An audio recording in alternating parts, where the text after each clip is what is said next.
Hello, soul friends. I'm Jayni, and this is Journey with Jayni Hypnotherapy on YouTube. Thank you so much for being here. And if this is your first time joining me, I truly welcome you, and I hope you'll take a moment to subscribe. I'm here regularly offering hypnotic journeys that help ease your mind, help you to sleep deeper at night, perhaps manifest some really positive changes in your life, or let go of things that do not serve or support you.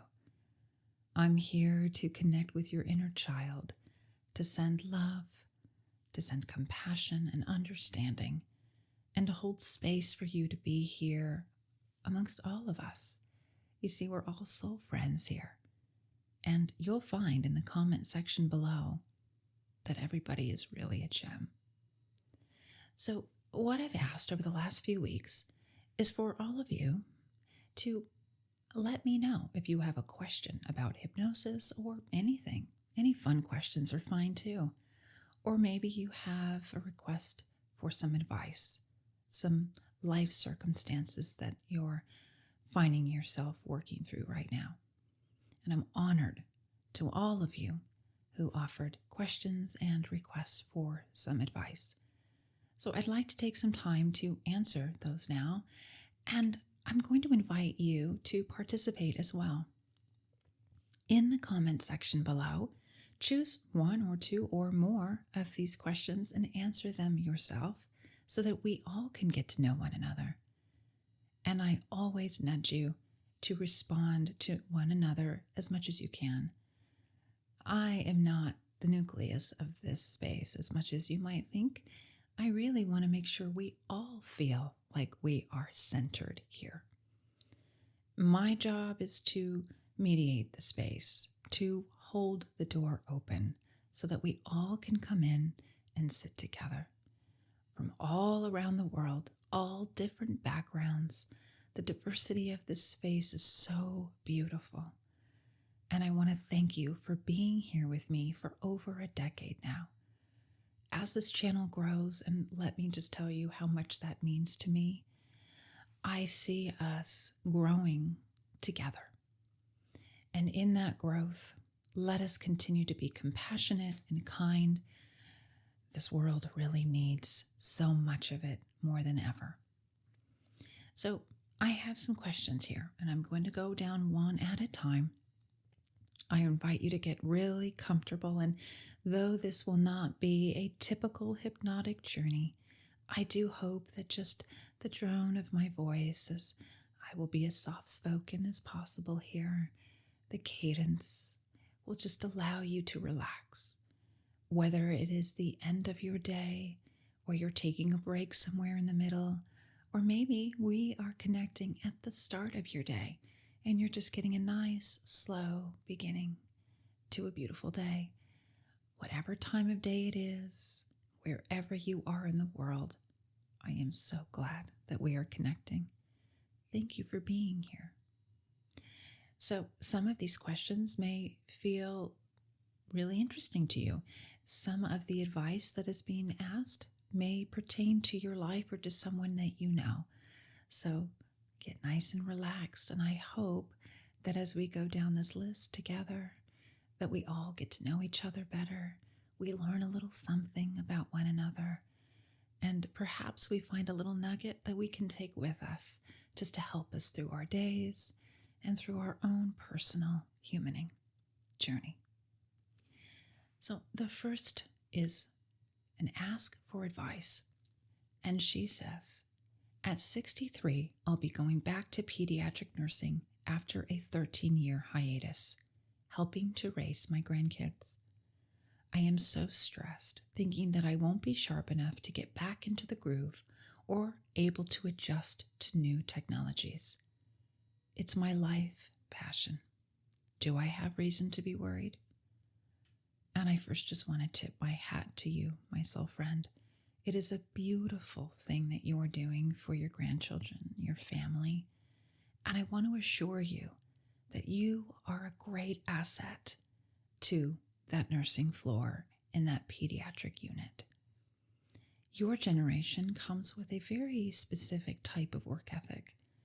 You are extremely dependable, very hardworking, and you come with the wisdom that just naturally is at the age of 63. Know that you just need one person there who will take time, a little extra here, a little extra there, a little more patience to make sure that any of the technological aspects of your job are something that you find yourself working through, understanding more of, and becoming an expert at some point. And you will. I promise you that. So when you say, do I have reason to be worried? No, I don't feel that for one moment.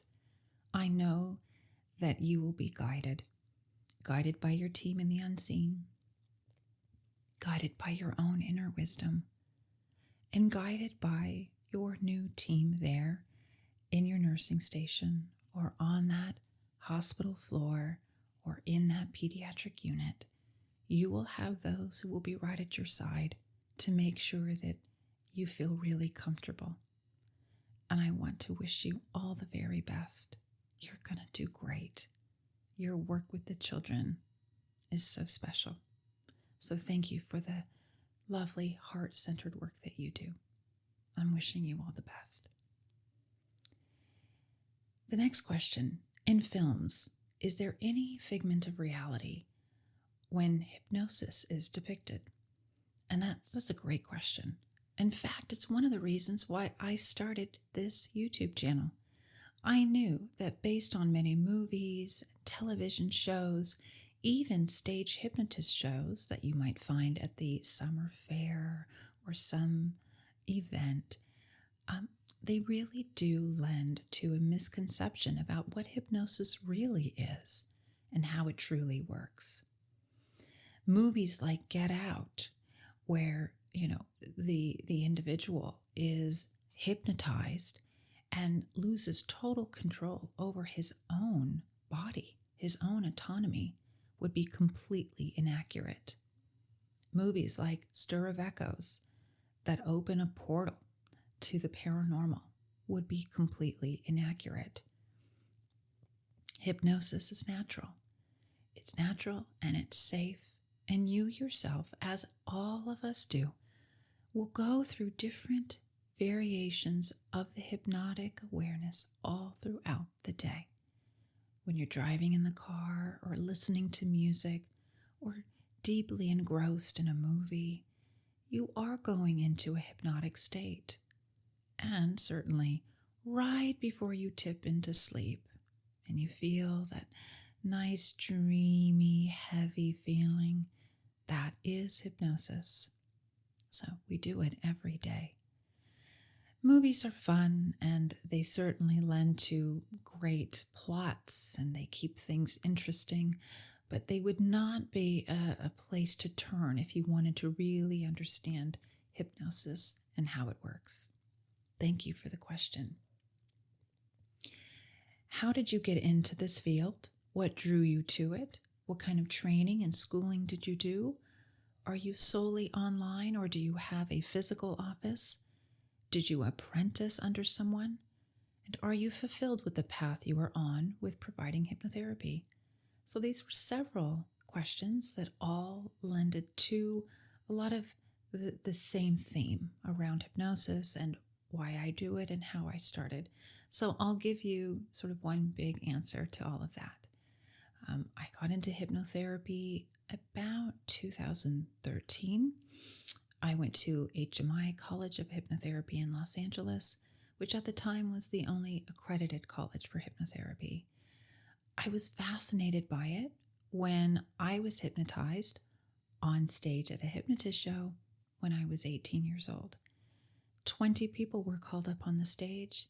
One by one, everybody was tapped out because at some point, we all come back to our conscious awareness. But I did not. I stayed very deep in that hypnotic state, and I was able to be sort of the big sort of encore event for the hypnotist because of how deep I was able to go. And so for that reason, I was fascinated with what I had experienced. I knew that my awareness had changed. I knew that I was truly believing everything he was telling me, that he could do anything and twist my arm, and he did in a way that would normally have probably very well injured my arm, and it didn't. I also knew that I had some conscious awareness through the entire process. I remembered being on stage. I remembered him speaking. I remembered the things he was asking me to do. It all just felt really fascinating and mysterious to me. And some years later, when I learned that hypnosis could be used as a modality to help people heal, feel better, have therapeutic support for emotional well-being, that it could help manifest positive life changes, well, I really was ready to sign on for that. I knew that I wanted to extend a helping hand in some way, and I really liked the mystery of this modality. I knew through my own experience that it was really something special, and that the subconscious mind is extremely powerful when used right. So I don't any longer have a brick and mortar. I did back in the day, and I did that for a couple years in Los Angeles. And then I became quite nomadic. I've moved around. I am 100% remote. When the world pandemic happened and COVID made so everybody needed to stay in place, this became a really special way for me to stay connected to people all around the world. And it's always been a really nice way to connect. You get to be in the comfort of your own home. You can wear your pajamas if you'd like. That's how much I just want you to feel relaxed. And in the comfort of your own home, we can connect. We can connect at times that work for both of us, no matter what kind of time difference we have. The next question. I've had the same CD on repeat for over 10 years in my art studio. Is there an album or a band, a song or a style in your life that you fundamentally rely on? What song is meaningful to you, and what song instantly improves your mood? So these are all great questions around music. And what I would say is, first of all, just I love 80s and 90s music that I know a lot of the lyrics to. I really love to listen to music that I can sing along with. So that's what I'll play when I'm cooking or cleaning the house. Generally, I'll have on, old 80s and 90s rock or alternative. But one of my favorite bands is Muse, Muse, and their Absolution album is incredible. I love their songs. Hysteria, Butterflies, and Hurricanes. I've seen them live, and they can bring me to tears. I think they're just phenomenal. They're a great band. A lot of emotion, and I get so much from their lyrics.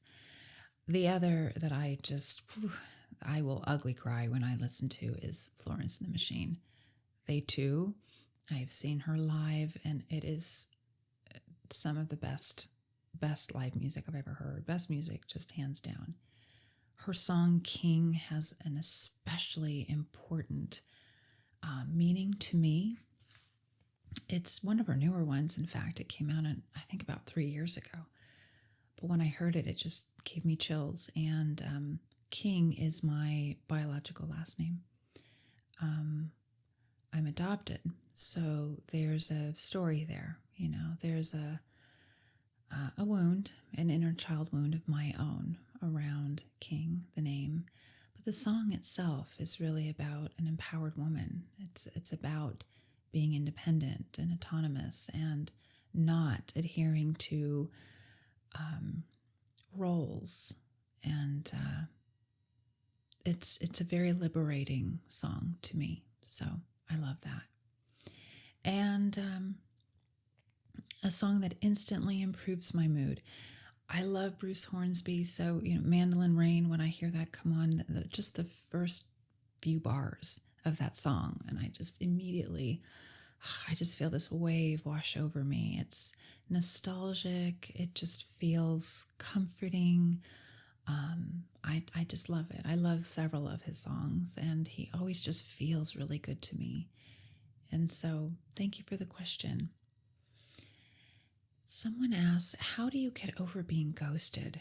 It is the most devastating thing I've ever felt. I wouldn't wish it on my worst enemy. And I want to say first how sorry I am that you're feeling that kind of pain. I know that when you are ghosted, you may feel ashamed, you may feel rejected, misunderstood.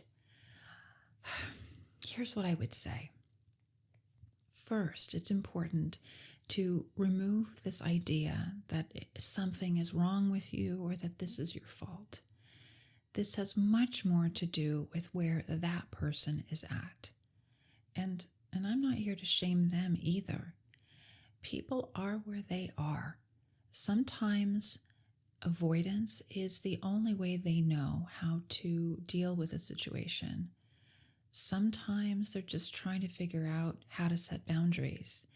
And I think if we give people sort of the forgiveness of knowing that in many cases, people do avoid because they just haven't figured out another way, or they've tried other ways and it just hasn't worked for them.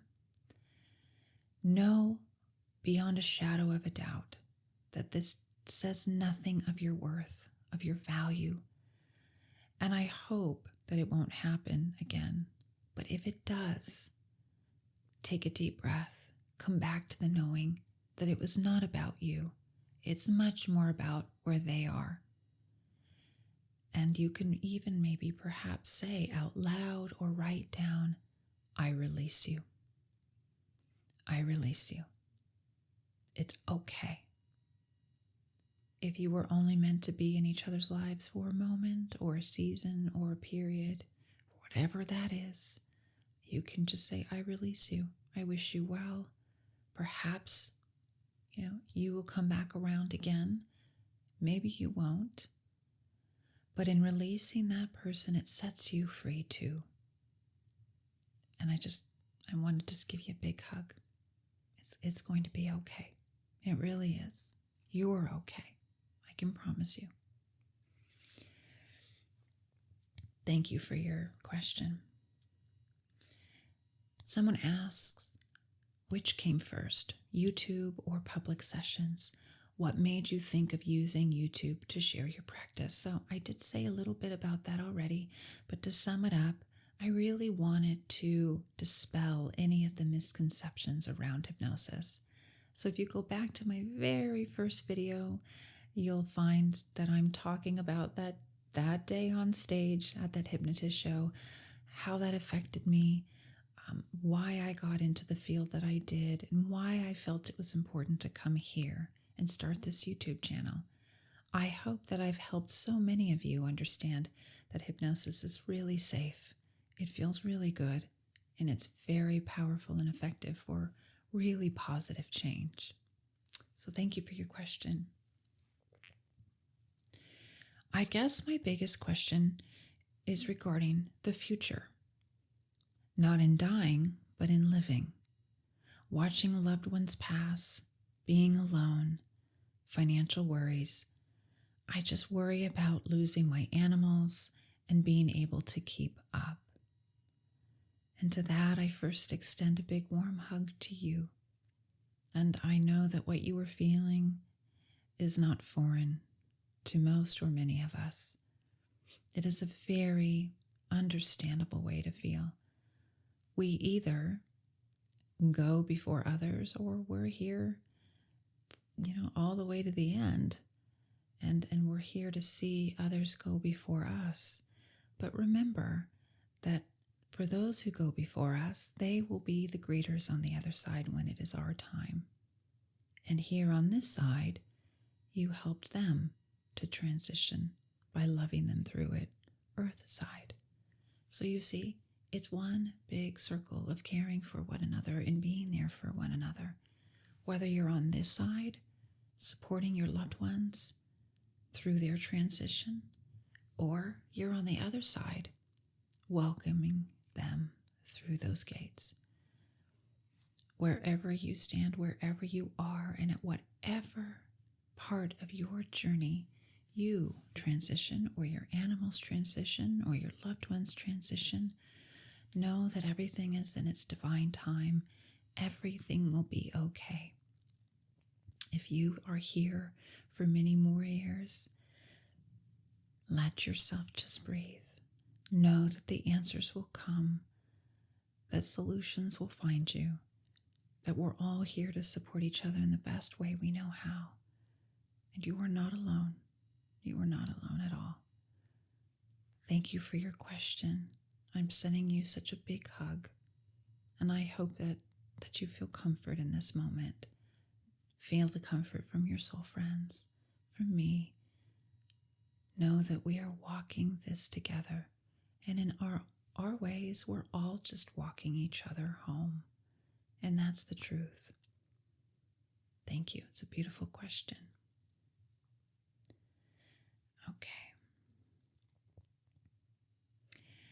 There's a woman I work with who I really like, but I just haven't found the courage to ask her out. Any advice on how to approach this? Specifically, how to start a conversation that makes her smile, laugh, and feel special, without it all feeling awkward or forced. I love this question. And right away, I can see that it matters to you, that you want to make sure that she feels comfortable, that you are approaching this in the most authentic way. And as you say, without it all feeling awkward or forced, is really the crux of it all. Be yourself. If you pick up on something, maybe she mentioned that she is going in to have her car repaired after work, or she mentions that she has family coming into town to visit for the weekend. If you come back around and ask her, how did it go at the car dealership, or how did it go with your family over the weekend? What fun things did you do? It shows her that you're interested in the things that matter to her. But you just don't want to go on and on. So you just ask a little, allow her to notice you're caring, you're listening, you're supporting, and then give her a little space. This way she doesn't feel like it's all coming on really fast, really strong. You can also take that time as you just give a little distance to observe her. Notice if she is extending any kind of nonverbal cues. She may look at you and smile a little warmer. She may approach you and engage in conversation. It's showing you that she's interested in getting to know you or spend time with you. And so the nonverbal cues are going to be really important here. But I would say, if you're really paying attention and you care about the things that matter to her, that should go a long way. Be yourself. Just be you. Be kind, be courteous. Give a little space so it doesn't feel like it's all coming on very fast, very hard. And pay attention to her signals, her nonverbal cues. Those are all the little nuggets of advice I'd give. And I wish you all the best. I really do. Do you have an exercise health routine? I do. I have not always, but I have over the last 2-3 years now really made an effort to prioritize that. So I do get in daily walks. I visit the gym twice a week. The gym does have a pool, so I also like to do laps, and I really like to swim a lot. I grew up in Southern California. I've been swimming since I was very young, so I do enjoy swimming. And I pick up a hike once a week or so. I try to go somewhere out in nature and take a hike. So I do try to stay active as much as I can, and it does wonders. It really does wonders. And having the routine, I think, is important. I really set it on my calendar at the beginning of my week. the 2 days a week that I go to the gym, and they're not the same days and they're not the same times, but I will look for a little break in my work and make sure that I am scheduling those gym sessions so I don't miss them. Have you ever used hypnotherapy for neuropathic pain? Absolutely, absolutely. Now, it does not cure neuropathic pain, but what it does is change the way your brain is perceiving those pain signals. So, yes, and that's a very good question. And it is one of the many ways that hypnosis can be extremely effective. What kinds of things have you seen people experience when you hypnotize them to visit past lives? Is there any consistencies among them? Does that kind of hypnosis work better in person?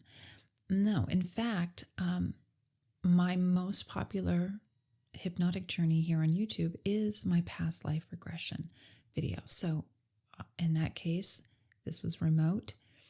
And for all of those who have taken that journey, I've seen a lot of success and powerful journeys. And if you go there, that really will answer your question. The comment section of that video is so interesting. I can sit there for hours because I love the fact that those that have taken that journey spend a lot of time in the comment section really detailing the past life that they've visited. It's fascinating. I just love it. And I think you'd find it very interesting too. I find that dating in the modern day is quite stressful unless you're with someone who understands that you need balance. How do I date while maintaining balance? Great question. I think that it's really important to do check-ins with each other. Maybe that's once a month. Just saying, hey, how are things going for you in this relationship? Do you need a little extra of this? Do you need a little less of that? Check-ins are really important. And balance is so important. But the thing is balance changes. You may think, well, I feel really balanced now. And then as time goes on, you think, well, I could use a little more of this or a little less of that. So, the scales need to be, tipped a little this way, tipped a little that way. It's important to do the check-ins with your partner, with yourself. And that, I think, is the most helpful way to maintain that balance. Don't lose yourself in the relationship. You are still a person, your own autonomous person, and you're going to need things that may be different than what your partner needs. So communicate that, prioritize it, and I think in that way, you'll always be pretty balanced. Yeah.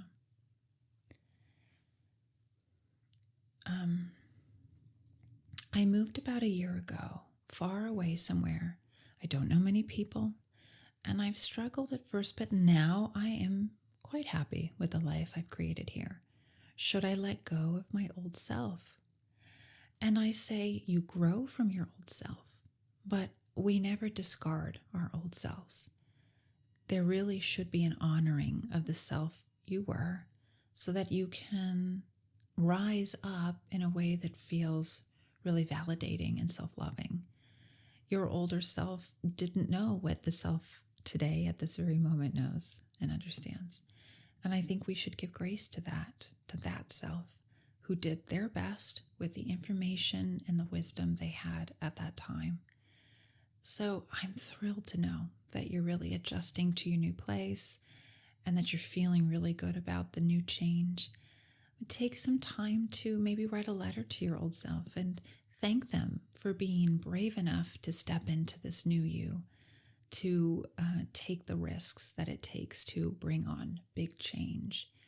Write them a thank you letter, and I really believe you'll find a lot of peace in that. Do you have any animals? If so, what and how many? I currently have 2 dogs. Allie, who is a Chihuahua Jack Russell mix. She's a rescue. She just came to my front door a few years ago, about 7 years ago now, I guess. She was injured, very badly abused, and I took her in. I adopted her officially through the Humane Society, and she's come a long way. She's a really sweet girl. She was very frightened for quite a long while, but she knows what safety feels like now, and she's loved and she's adored and protected. And so I just adore her. She's an older girl now. I don't know her age exactly because of the rescue situation. I don't know how old she was when I got her, but she's definitely a senior dog now. She's showing a lot of signs of that. So I just embrace every day with her, and I adore her. Mala is my spunky, very, very intelligent rat terrier corgi mix. Mala is about 10 years old, and she is incredibly intelligent. Rat terriers tend to be very, very smart. So she's almost like having a toddler. I mean, she really looks at you when you're talking. She understands what you're saying. If you tell her to go get certain things and bring them to you, she will go and get those things and bring them to me. If I ask her to go find her sissy Allie, she'll run around the house looking for her, and she'll find her and get really excited when she does. So she's just a really smart dog. And they're just a lot of fun. They're really good girls, and I just love them. I adore them. Do you have any children? Mala and Allie are my children. They're my only children. I never had human children. I thought about it at some point in my life a little bit, but I've never really been overly excited about the idea. And over the years, more and more, it just didn't quite feel like the fit for me. I think, too, because I work with adults so often with their inner child. And I grew up as the oldest in my family sibling group. So I think I've just naturally always been in sort of maternal roles, taking care of others. I've worked at daycare centers. I mean, I do love children. I just never saw myself having them. So it's worked out very well for me. It gives me time to live my life the way I choose. I love having my dogs, and I love the time that I get to be with all of you and your precious inner children. So thank you for the question. Can you hypnotize us to see the future? Yes, absolutely. In fact, there is a video out there that allows you to do that.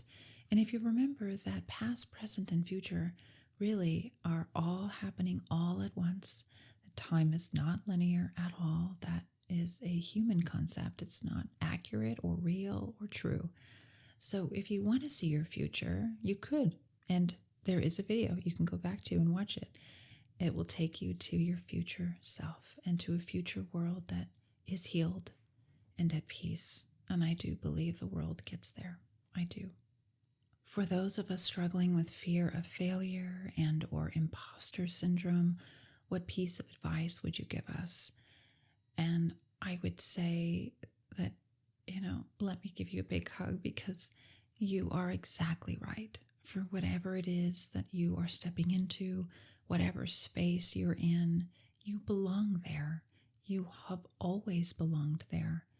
We all have the birthright to create the lives we choose and to experience things that our soul is passionate about and wants to feel and know. You get to do that. We all do.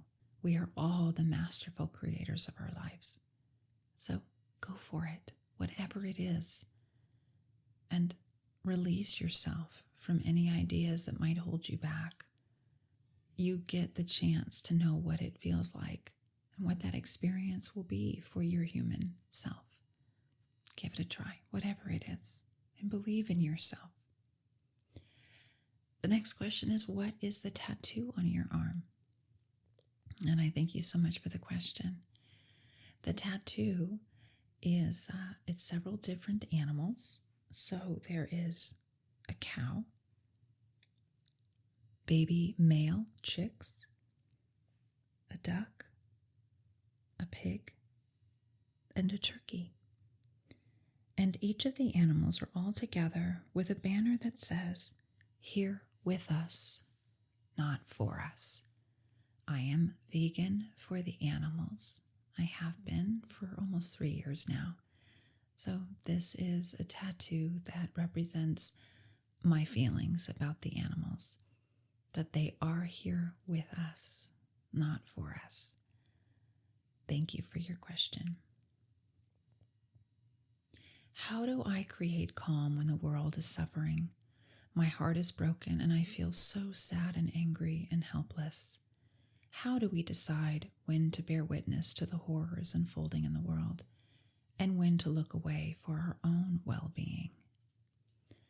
And I would say to you with a big warm hug that I understand everything you're feeling. I think most of us do. This is a really hard time, and I know that there are big feelings of helplessness, hopelessness. There is fear. There is uncertainty. And we're all looking around to see where we can go, what we can do, and how we can help. Know that it is important that we take care of ourselves so we can best take care of others.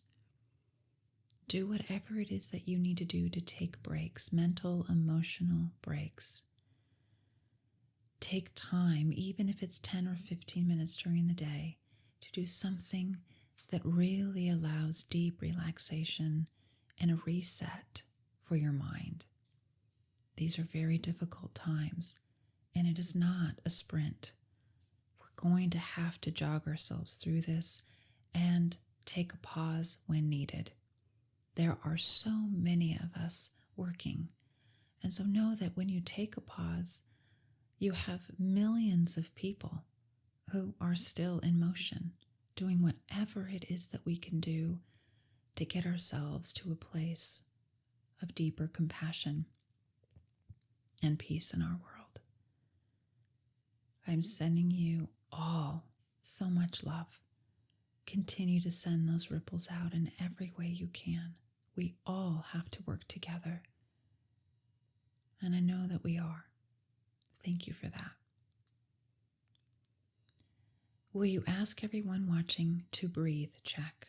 No matter what, there is always time to make sure you are belly breathing. So yes, let's take a moment to do that now. Take a nice big deep breath in.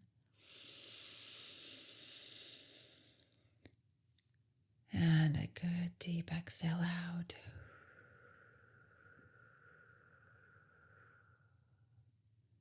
One more time now. Breathe in. And a big exhale out.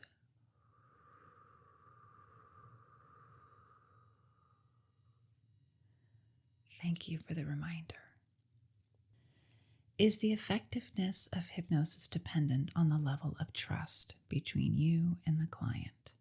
Yes, absolutely. In fact, I rarely work with anyone who has not gone to my YouTube channel first and at least taken one or two of my journeys here. It's so important that there is a level of trust that is built, that we have a foundation that feels safe for everybody. So thank you for that question. You are absolutely right about that, and it is paramount for me. I always want everyone to feel really safe and know that they can trust me fully and completely. Thank you. Are you a morning person or a night owl? I am a morning person. I don't do super great at night. I mean, really, I just get tired kind of early, around 9 o'clock or so. I'm already getting a little sleepy. I'm a great morning person, though. I always seem to wake up on the right side of the bed. So I do feel that that's a nice perk to the way that I work. I just wake up feeling good and feeling positive. So I'm always really, really grateful for that. Okay. Do you watch other YouTube videos? Yes, absolutely, I do. Fern's Holistic ASMR, I really like. She's really more or less a unintentional ASMR. She's really lovely, lovely voice. I like her a lot. Jayni B ASMR, I really like her a lot. And just for a little fun, I love the paranormal stuff, so I really love Nuke's Top 5. So sometimes I just indulge in watching an episode of that maybe once every 2 weeks or so. I do enjoy that channel. Um, what are you currently reading? I'm actually not reading anything right now because I am writing my own memoir, and I've been working on it for a few years now. But this year specifically, I've been putting very regular effort into it every week, and I'm getting closer and closer to completing it. So it feels really good. I should have it completed by the end of this year, and next year I'll be looking to hopefully start finding publishers and that kind of thing. So it's exciting. So right now I'm not reading because I'm writing quite a bit. Thank you for these questions, everybody. What advice would you give for others to find their passion? I'd say try new things. Always try new things. If it sounds interesting a little bit, give it a try. If it sounds like something totally outside of anything you'd ever say yes to, I say you should. Just try it once. You never know what might really spark something inside of you. And once you feel that spark, it almost becomes impossible not to do it more often. So I like writing. Once I really started writing my memoir, I was so excited to get up in the morning early, like 6:30, and start writing. I just loved the process of it, and I still do. So I really believe that that's a great way to connect with old passions and new ones. What 3 things do you do daily that improve your mood? My morning time, I really like to ease into my morning. I don't like to shoot out of the bed with an alarm clock, jump in the shower and get ready and get my day going. I really like maybe 2 hours or so where I can sort of diddle-daddle, take my time, ease out of bed and do the little things I want to do. If I write a little bit, if I make a cup of coffee and sit with my dogs, whatever the case is, I just really like to have a nice, easy, sort of gentle way through the first couple of hours of my day.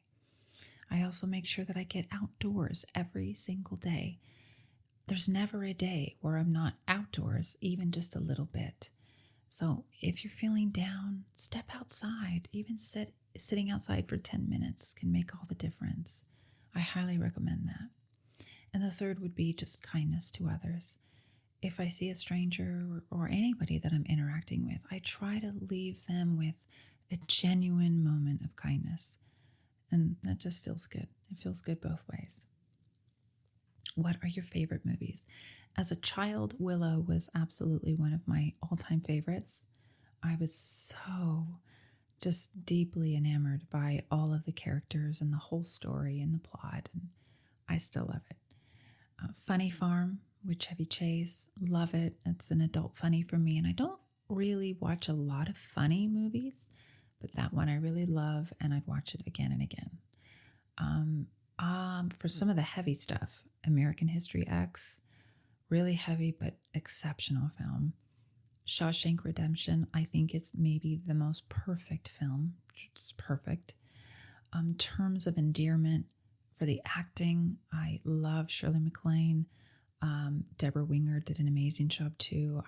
It just felt like you really weren't watching actors. They felt it was as if it was reality TV and you just had cameras in the room with these two women. In many cases, it was really just the two of them in these scenes, and it's a beautiful movie. Terms of endearment. Are there certain types of people that hypnosis works better on? We call them high suggestibles, but everybody can be hypnotized. Everybody, and everybody is at certain in certain ways with different types of inductions. But some will go deeper, yes. And if you are a high suggestible, usually the physical suggestibles, and that's all determined by getting to know you a little bit, asking you a few questions in our session together. But yes, some people are just much more suggestible, as we say. And for those who go all the way so deep, they don't remember the journey at all, we call them somnambulists. And that actually is exactly where I land on the spectrum myself. So yes, absolutely. And it's a great question. What would you be doing if you weren't doing this?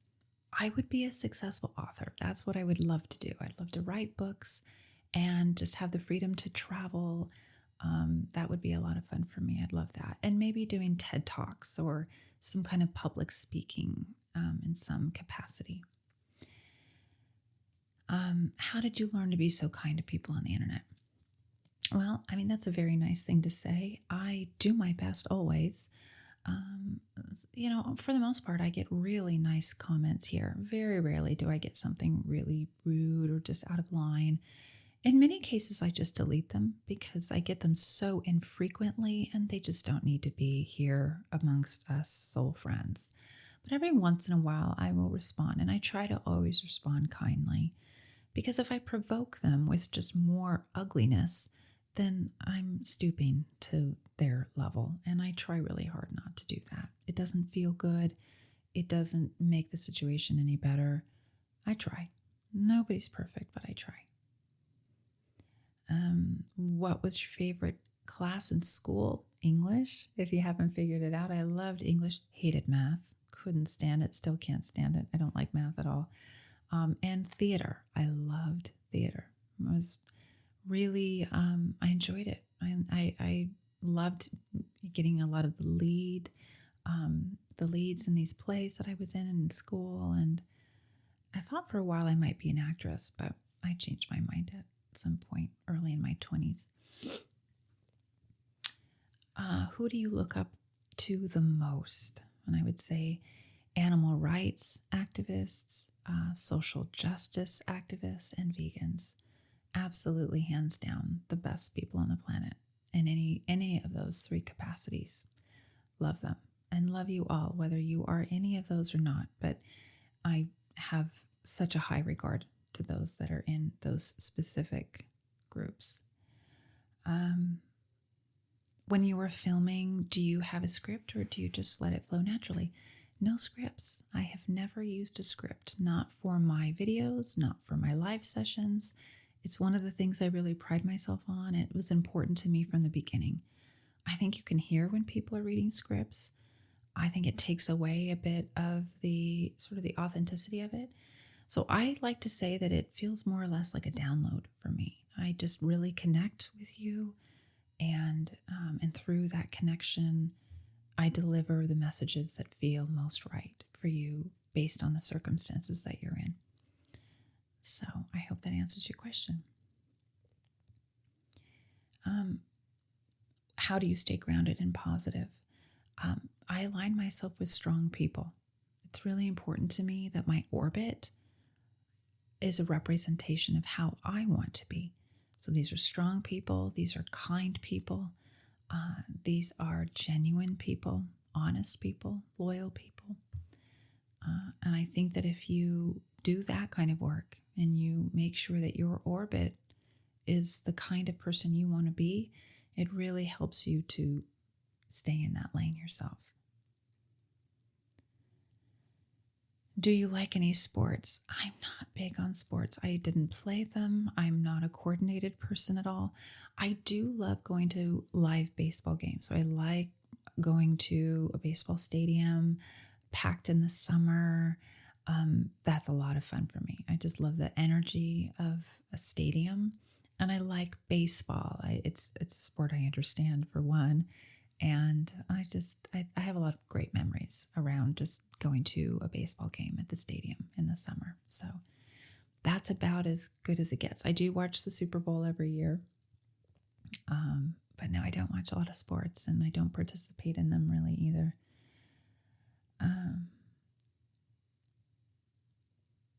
What is one thing people would be surprised to learn about you? I was once a paranormal investigator. I was on Ghost Hunters on the Sci-Fi Channel back in early 2000s. Really fascinating. That's a whole, I could talk on and on and on about that, but I've had a lot of paranormal experiences in my life, and that certainly was one big chapter where I really immersed myself in that world for a bit. I don't anymore, but I did at one time. And the other thing I would say is I'm an introverted extrovert. So I'm not a full extroverted extrovert. I do have introversion that just makes me feel really, really at home when I can just have time to myself and quietness. I need to really recharge after engaging with big events or going to interact with big groups. I really need to recharge after that. So that might be something that you might not have known about me.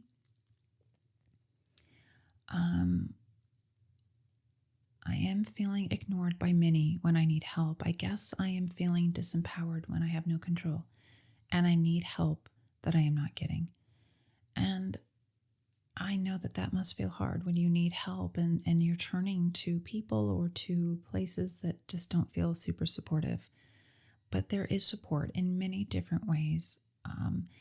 If you are trying to get that kind of support from someone who just doesn't have it in them at this time, maybe they're going through their own big things, or they just don't have the capacity to hold up what it is that you need, forgive them, give grace to them, and look elsewhere. We are all going through really hard times, but there's always a space. There's a modality, there's a person, there's a professional who can help. You have help here in this world. If you are trying to seek that help from one specific person or a group of people and it just isn't quite fitting, it's okay. You can release them. They may just not have the time, the attention, or the energy, and that's okay. Life is not easy for any of us. So find someone who is charged up, fueled up, and has that energy and time for you. You deserve to be supported, and I really hope you find it. And know that you have it here. If you'd like, you can always reach out to me. Thank you. What are 3 things you cannot live without? Chapstick, sunglasses, and Orbit gum. I love the taste of Orbit gum. I always like to have it in my purse. I can't stand squinting in the bright sun, and I have a little addiction to chapstick. It is the only addiction I have, and it is a very real thing. If you have a chapstick addiction, comment below, because I know you're out there. I know I'm not the only one. You have a lot of empathy inside. Where do you pull it from? Thank you for noticing and feeling that. I would say it's probably from, I've just had a big life. I've had a lot of things I've been through. There's not much that I haven't experienced firsthand or secondhand. There's just been a lot to life, and I've grown in many ways, and I've seen a lot of things. So I just love everybody, and I know how hard life is. And so I thank you for seeing that in me. I think when you know hurting, you know healing. And I believe that. I really believe that.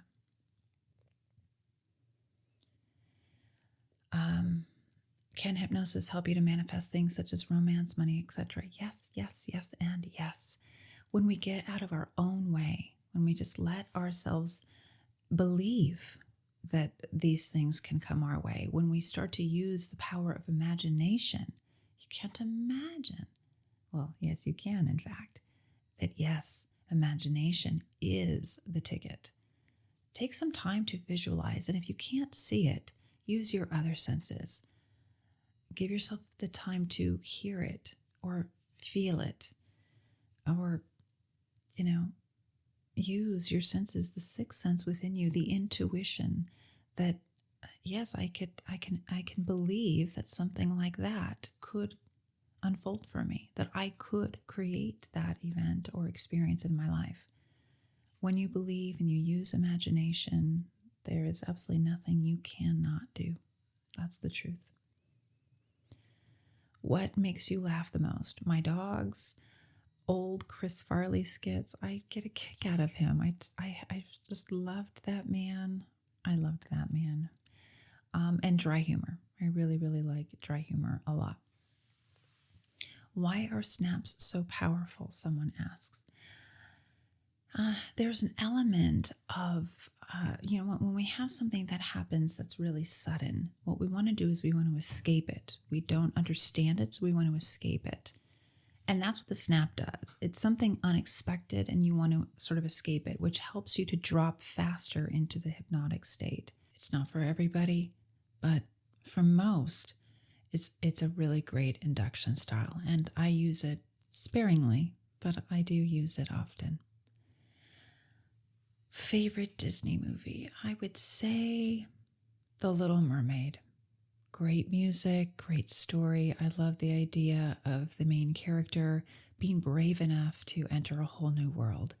I think that there's a way that Ariel taught us at a very young age to not be afraid of change and to be true to yourself and to take the risk and try it. Try something new. It may feel like you're on a totally different planet, but it may be just the right fit for you.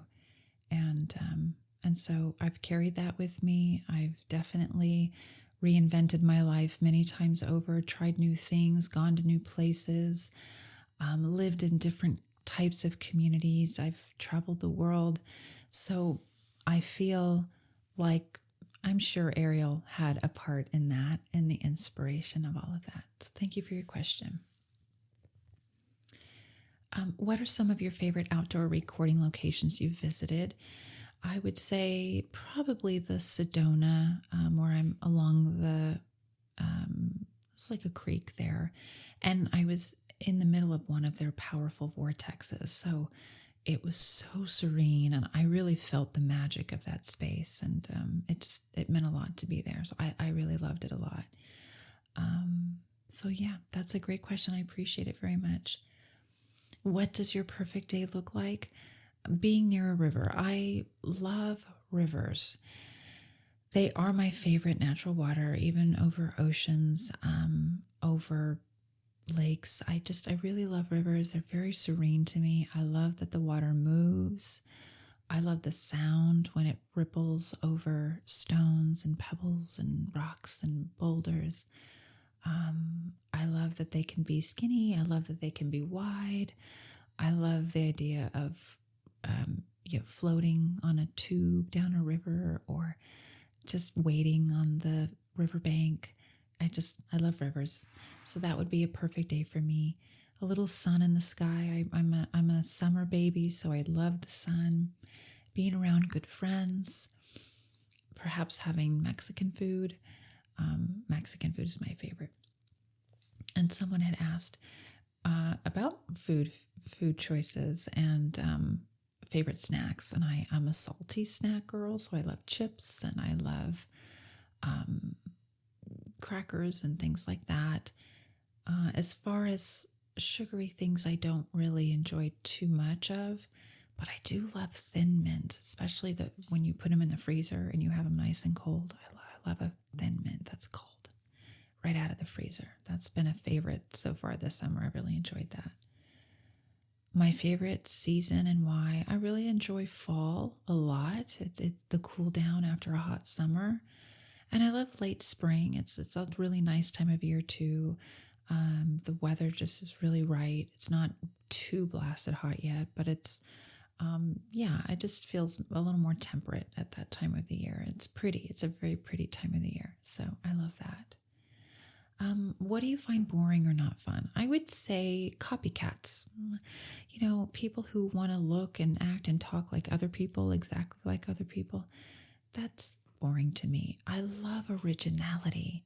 I find beauty in, the cool shape of someone's nose or the way their eyes turn down and are, far apart or, just different things. I think, freckles are cool. I think, moles are fun. I think our originality, the way we laugh, the way we talk, the cadence of our voices, the way we walk and stand and our postures. I love originality. Absolutely love it. And I think we all need to embrace ourselves as we are. Now I say that with this blonde hair, but if you've been around long enough at this channel, you'll know I change my hair quite a lot. and I haven't changed the color in a while. This was actually supposed to be pink, but the pink didn't take, so it's blonde, and that's fine. I'm going with blonde. It'll be fun. But it's me. This is just me. I really like doing different things with my hair. But I thank you for the question, because I think it's a good one, and I just really want us to embrace being ourselves, being our authentic selves. And to that, someone says, how do I let go of perfectionist tendencies? Yeah, let it go. Nobody's perfect. Nobody. You're going to exhaust yourself trying to do something that is impossible.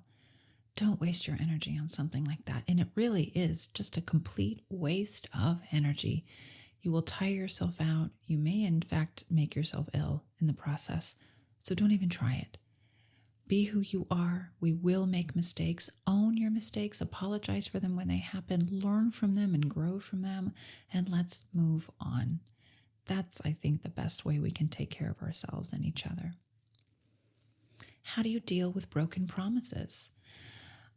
That's a great question. And I would say check to see if it's a pattern or if it's just a one-off. Because if it's a one-off, I'm sure the person likely, and I would hope, didn't mean it. Sometimes they don't know the importance of whatever that promise was. Maybe they forgot they made it. Or something came up, because life has all kinds of things that it throws our way. And they may just not have been able to fulfill that promise in the way that they had hoped. But if it becomes a pattern, that is something to look into. Because if that's the case, then it seems that they just are not quite as reliable as you may be hoping that they are, and that you deserve for them to be. So I would say you should look at them in two different ways. And I hope that that helps. Thank you for your question. How do I find peace living with my extremely abusive narcissistic mother? I am on disability and cannot move out. You must set boundaries, and you must have rules of engagement, even if you are living under the same roof, because there is no other option for you. You don't have to put up with any kind of abuse. If there are patterns of any kind of emotional mistreatment, manipulation, triangulation, this is not okay under any circumstance. If you have a door to your room, you can close it, buy a lock, and put a lock on it. Hold your boundaries in whatever way you need. You do not owe anyone anything. If this has been a pattern, you can let that person know, your mother or whoever it is, that today it stops. And it doesn't matter if you've put up with it for 40 years, 50 years, doesn't matter. Today you can say enough is enough. Take care of yourself. You matter. Your emotional well-being matters. And I hope that this helps. I'm sending you a big hug. How do you stay so even-keeled? I do my best. I certainly do my best, but I don't always stay even-keeled. I'm a Leo after all. I'm a fire sign. But no, most of the time I am pretty even-keeled. I do try my best to take a deep breath, not to respond to things too quickly, to maybe talk to people I trust, to ask advice before I move forward on any kind of response. I really think things through to the best that I can. Doesn't always go that way, and I wouldn't want you to think so. I never want anyone here to think that I'm on some high pedestal and I am the object of perfection. I'm not. I'm not. We are all human. We're all in this humaning journey together. I have been through a lot. I've learned a lot, but I'm still learning, and I will be a student of life to the very end. And whatever I learn, I will share here. And I invite you to share with us as well. Whatever you want to share, put it in the comment section. If you've learned something, if you have great advice, share it. And let's all lift each other up and help each other out. Someone says, do blondes have more fun? I don't think so. I think any and all of us can have fun. Just have fun doing new things, being the version of yourself you feel most aligned with at this moment, in this time. Be brave, be creative, have fun. But everybody gets to have fun, no matter the hair color, no matter the style, no matter where you live, or what you do for a living, or what your circumstances are. Have fun. find it wherever you can. Take a deep breath. Trust in the journey forward and know that we are all in this together. We really, really are. It will be okay in some way. We just have to keep going under that belief. It will be okay. Well, my soul friends, I think this is about as far as we can go on these questions. I am sure that there are some I may not have met, and I apologize if I didn't get to your question. You are very welcome to ask it again below in the comment section. I promise you I will answer it. Thank you for those that submitted. You are all so very, very appreciated. Thank you for being a soul friend all these years. Some of you are just joining me now for the first time, or you're new to this channel, and I honor you. I thank you. I'm thrilled to have you join us. Until next time, my soul friends, you take wonderful care, and I'll see you again very soon.